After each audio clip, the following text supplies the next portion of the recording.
তোমার আখলাক কি শয়তানের না ফেরেশতার, এটা বুঝার প্রথম চিহ্ন হইল শয়তানের প্রথম গুনাহ কি করাইতে চায়, সেটা হলো নারীকে কেন্দ্র করে জিনা, ব্যভিচার এবং তার সাথে প্রাসঙ্গিক হারাম নারীর চাহিদা, অশ্লীল, এটা শয়তানের প্রথম কুমন্ত্রণা, শয়তানের প্রথম চেষ্টা, শয়তানের প্রথম মন্ত্রণা, শয়তানের প্রথম গুনাহের চেষ্টা।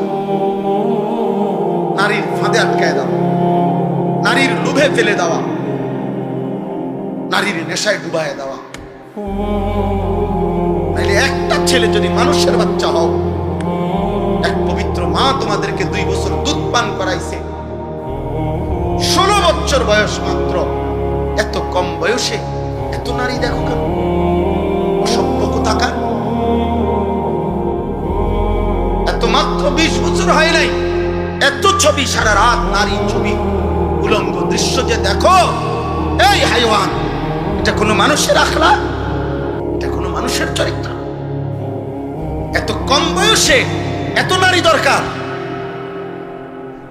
এত অল্প বয়সে এত মহিলা দরকার, তোমার এত নারী দরকার? হাইওয়ান, তো পশুর চরিত্র। প্রকাশ্য দিবালোকে চলতে ফিরতে, উঠতে বসতে, যেই কোনো যত্র তত্র, যেখানে সেখানে, বন্ধুদের আড্ডায়, যেই কোনোখানে যে নারী দেখো, ছবি দেখো, অশ্লীল দৃশ্য দেখো, যত্র তত্র এই হারাম নারীর চাহিদা, এই অশ্লীলতা, এটা তো কুকুরের স্বভাব। কুকুর তো যত্র তত্র রাস্তায়, পুরুষ কুকুর আর নারী কুকুর জিনা করে, এটা কুকুরের স্বভাব।